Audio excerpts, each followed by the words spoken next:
আফগানিস্তানের যুদ্ধ চলাকালীন সময় এই মেয়েটি তার অসুস্থ স্বামী নিয়ে বিপদে পড়ে যায়। প্রতিদিন তার কাছে সেনা সদস্যরা আসত। একসময় মেয়েটি নিজের ইজ্জত ধরে রাখতে পারে না। সেনা সদস্যরা তার সাথে খারাপ আচরণ করত। অন্যদিকে মেয়েটি রয়েছে সন্তান। তার স্বামী অসুস্থ থাকায় সে তার স্বামীকে সব গোপন কথা বলে দিত, যেসব গোপন কথা এর আগে কাউকে শেয়ার করেনি।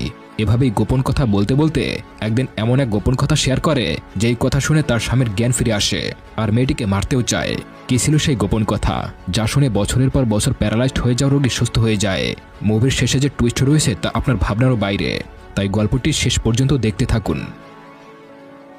মুভির শুরুতে আমাদেরকে আফগানিস্তানের দৃশ্য দেখানো হয়। আফগানিস্তানে তখন যুদ্ধ চলছিল, চারপাশে শুধুমাত্র গুলিরই আওয়াজ শুনতে পাওয়া যায়। এরপরে আমাদেরকে একজন মহিলাকে দেখানো হয়, যার নাম ছিল ফারহানি। তার বয়স প্রায় 30-এর বেশি ছিল। এরপর তার সামনে একজন লোককে দেখানো হয়। সেই লোকটি হলো ফারহানির স্বামী। যুদ্ধের সময় তার স্বামীর গায়ে গুলি লাগে, সেজন্য সে প্যারালাইজড হয়ে ঘরে পড়ে আছে। ফারহানি তার স্বামীর সেবা যত্ন করে। বাইরে যুদ্ধের শব্দ এবং গোলাগুলির শব্দ শোনার পরেও ফারহানি তার স্বামীর পাশেই থেকে যায়। তার স্বামী সুস্থ হয়ে যাওয়ার জন্য সে সবসময় প্রার্থনা করত। দিনরাত তার নিজের মতো করে স্বামীর সঙ্গে কথা বলতো। তার স্বামী তার কোনো কথা শুনতে পায় কিনা তাও জানে না, তবে ডাক্তার বলেছিল যে 2 সপ্তাহের মধ্যে ঠিক হয়ে যাবে।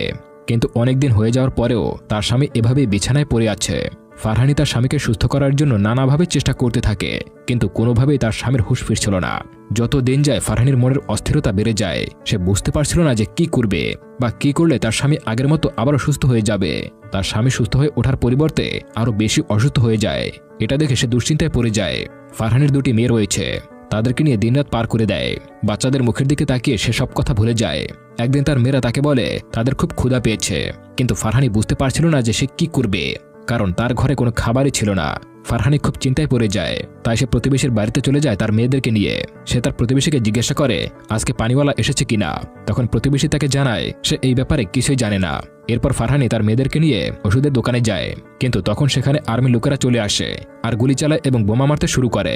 সেখানকার মানুষজন বোমার আওয়াজ এবং গুলি চালানোর শব্দে অভ্যস্ত হয়ে গিয়েছিল। এরপর সিন পরিবর্তন হয়ে চলে আসে ঔষধের দোকানে। সেখানে ফারহানি তার স্বামীর জন্য ঔষধ চায়, কিন্তু দোকানদার তাকে কোনো ঔষধ দেয় না। দোকানদার তাকে বলে আমি তোমাকে আর ঔষধ দিতে পারবো না, কারণ তোমার অনেক টাকা এমনিতেই বাকি রয়েছে, তুমি আগে সেই সব টাকা পরিশোধ করো। এই কথা শুনে ফারহানি সেখান থেকে চলে আসে আর সে খুব চিন্তায় পড়ে যায়। বাড়িতে এসে সে তার স্বামীর খাওয়ার ব্যবস্থা করে, কারণ তার স্বামী নড়াচড়াও করতে পারছে না, কিন্তু তাকে বেঁচে থাকার জন্য খাবার তো দিতে হবে।